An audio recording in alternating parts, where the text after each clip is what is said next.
માદક પદાર્થોની હેરાફેરી અને વેચાણ જેવા ગંભીર ગુનાઓ સામે કડક કાર્યવાહી અંતર્ગત પૂર્વ કચ્છ પોલીસે સેફેમાં એનડીપીએસે મુંબઈના આદેશના આધારે એનડીપીએસ કેસના આરોપી પિન્ટુ વૈદાનંદ ઉર્ફે બેદાનંદ યાદવની કુલ અંદાજિત 22.31 લાખની સ્થાવર અને જંગી મિલકત જપ્ત કરવાની કાર્યવાહી હાથ ધરી છે. જપ્ત કરાયેલી મિલકતમાં અંદાજિત 15 લાખની સ્થાવર મિલકત, 6.25 લાખની કાર, 54,000ની હીરો સ્કૂટર અને 52,000 હોન્ડા એક્ટિવાનો સમાવેશ થાય છે. આરોપી સામે અગાઉ ગાંધીધામ અને અંજાર પોલીસ સ્ટેશનમાં એનડીપીએસ એક્ટ હેઠળ અનેક ગુનાઓ નોંધાયેલા છે. તપાસ દરમિયાન આ મિલકતો માદક પદાર્થોના ગેરકાયદેસર વેપારથી મેળવેલી આવકમાંથી વસાવાઈ હોવાનું સામે આવતા સેફેમાં એનડીપીએસે મુંબઈ દ્વારા મિલકત જપ્ત કરવાનો આદેશ આપવામાં આવ્યો હતો. આ સમગ્ર કાર્યવાહી પૂર્વ કચ્છ એસપી સાગર બાગમારના માર્ગદર્શન હેઠળ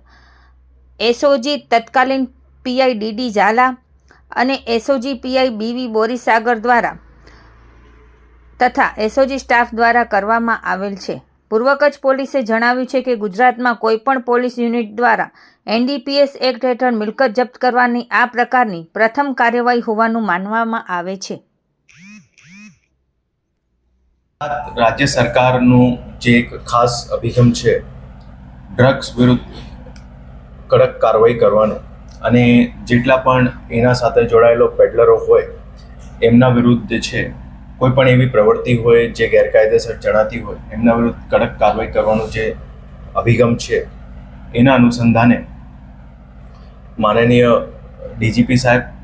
બોર્ડર રેન્જના આઈજીપી શ્રી ચિરાગ કોરડિયા સાહેબના માર્ગદર્શન હેઠળ પૂર્વ કચ્છ જિલ્લા પોલીસ દ્વારા જે ડ્રગ્સના પેડલર છે એ પેડલરો વિરુદ્ધ એક કાર્યવાહી કરવામાં આવી છે, જેમાં જે એનડીપીએસ એક્ટની જે પ્રોવિઝન છે જેમાં જે કોઈ એવા પેડલર્સ હોય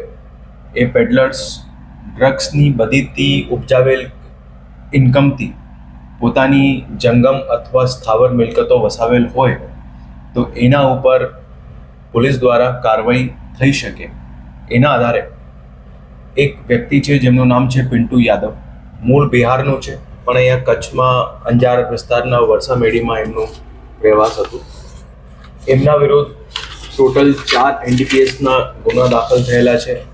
જેમાં સર્વપ્રથમ 2019માં છે અને એના પછી 2025માં 140 કિલો ગાંજાનો કેસ છે, જેના હેઠળ ઓલરેડી આ વ્યક્તિ અત્યારે ગળપાદર જેલમાં છે.